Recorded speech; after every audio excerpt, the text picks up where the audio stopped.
Welcome to Bookview TV. I'm Dennis Campbell.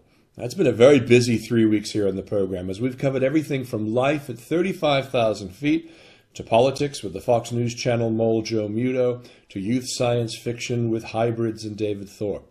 This week on the program, though, we're going to delve into the world of business. We're going to visit with the author of a new guide to business networking, one that eschews face-to-face networking and instead focuses on building a business through, quote, good, close quote, networking. Now, Andy Pope is a businessman in South Wales with a long career in construction and chemical processes. As a technical trainer for the last 5 corporate years, he nurtured and grew his passion for face-to-face communication and helping others. Now, Andy combined these two passions and now runs his own business, guiding others towards achieving their full potential by helping them communicate far more effectively and persuasively, especially in the areas of public speaking and presentation. Andy Pope, welcome to Bookview TV. Hello, Dennis. It's good to be here. Now, you have some good analogies in this book about networking, and one that really jumped out for me was the need for understanding how a good recommendation does more than just the credibility you may have. It can be a source of actually some really good detective work. Tell me about getting your first sensible car. It was a story you used as an illustration of that process in action. Yes, I was careful to use the word sensible car because the first one I bought was far from sensible. A rush of blood to the head. I loved the color, and I ended up getting burnt very severely. But the first sensible car is definitely a good analogy for networking. Talk a little bit about how that would actually work in terms of the actual process that you went through to buy that car. Essentially, you can just go and choose randomly and take potluck, or you can actually ask people for advice. There's 2 levels of advice. There's advice that they've heard secondhand, which is still useful as being a recommendation. But more importantly is the advice of somebody who's actually experienced a service and got good service from that. That recommendation is very valuable because they're also putting their reputation on the line by making that recommendation to you. If you have a bad experience, they feel partially responsible for that. So you can generally rely on a recommendation like that. And I personally find them very valuable. And it's analogous with business recommendations too. Now, I don't suffer fools lightly, nor do you. Yet I see so many people in this country who seem to see networking as this elaborate system of tracking paper cards and slips of paper and referrals. You say in this book that you need more than just being a lead machine. You talk about a balanced strategy. Can you give us an idea of that in action? Definitely. You're going to meet a lot of people when you network. I'll start off by saying one of my pet hates for networking is people who try and sell directly at an event. This book is aimed primarily at networking events that are organized. You can network anywhere, really, anywhere you can meet people. You talk about a balanced strategy. Can you give us an idea of that balanced strategy in action? Yes, Dennis. You will meet a lot of people networking, and it's a good idea to try and interact with all of those people. You're physically not going to be able to do that. So what you're looking for is a balanced strategy where you build an initial network of people you've met and you're familiar with. Then you move on to what I call level B interactions, where these are people who are confident in your skills as a business person and the fact they see you as a serious business person, and they might well ask you for advice or they might recommend you at that point. But really what you're looking for in networking is a core network, which I call the C-level networkers. And these are people you'll actually work with. You'll collaborate, and they'll actually act as advocates for you. They'll actively seek out work for you because they've worked with you and they trust you a lot. And likewise, you should return the favor. That's how it works.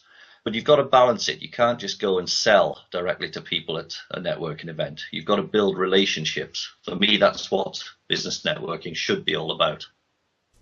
The ABCs. You describe them as acquaintance, then belief, and then finally, in the C stage, you have confidence, collaboration, and cooperation. Now, I've always heard it described as you never ask a woman to marry you on the first date. Okay, I'll say rarely. And so you need to lead up to it. Everyone wants to get to C, and most people want to get there right out of the bat. So how do they get there to that confidence, collaboration, and cooperation? Patience, time. You need to work at these things. As you say, you're not likely to do very well asking a lady to marry you on the first date. That's a good analogy.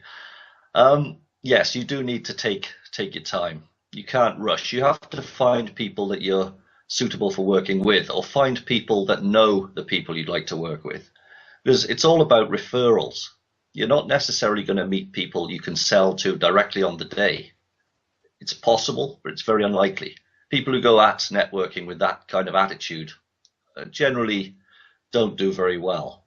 So you're looking for contacts that know people. And you need to be quite clear about who your ideal client is as well. So it's worth, the middle part of the book deals a lot with your message, but also identifying who your ideal client is. So if you don't know who you're looking for, other people certainly won't. You've raised an interesting point here. This is the second time now you've said how you never really want to be directly selling in this networking environment. I actually heard it described in a commencement talk given by a business friend last weekend to a high school in Connecticut as really getting rid of 5 key words. What's in it for me? Why is it that so many people, and I'm going to hesitate to say in this country, but I would think it's probably in other parts of the world, why is that so difficult for people to grasp, that people aren't going to sell to you unless you care and know what it is going on about them?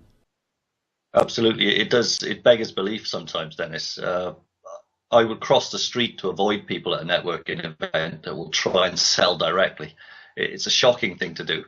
I mentioned patience earlier. You've also got to show up at a networking event quite often at a regular group. People get used to you then. You can't just roll up once and try and sell, but people still do. And you're right, the whiffum factor, or what's in it for me, is incredibly important. Our time nowadays is so valuable. People don't want to give it up if it's going to be wasted for them. So if you take the time to listen to what people have to say, they will actually tell you what they want.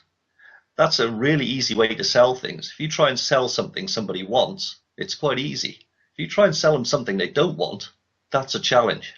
Now, in my old days working for Price Waterhouse, now PwC, PricewaterhouseCoopers, some partners would often come to me absolutely livid that a client of the firm had given a contract to someone else. And they would talk to the client, and the client would say, yeah, gosh, I thought you might do this kind of work. I just didn't think of you. Yet someone once said we call the people with whom we have had contact within the last 72 hours before the onset of a problem. Talk about how something like that works from your experience, staying front of mind with somebody without becoming an annoyance. My best bit of advice would be to help people. Be helpful to them. If you see an article that may not be related to what you do, but it's something that they're interested in, just send it through to them. You're helping them without actually asking for anything. That's a really good way to stay in the forefront of somebody's mind. But just keep in touch. Regularly go to the networking events. Mention other networking events you've seen. Just talk to people. Let's really keep in touch. These people will become your friends, and it's a nice way to do business. But certainly helping people is a great way to go. Well, staying in touch and helping people are certainly very, very important parts. And we'll get more into this in a little bit. When we come back on Bookview TV for part 2 with business author Andy Pope, we'll dive deeper into business building. A friend once said to me that Willie Sutton said, I rob banks because that's where the money is. Well, we're going to figure out where the networking is when Bookview TV with Dennis Campbell continues. Stay right here.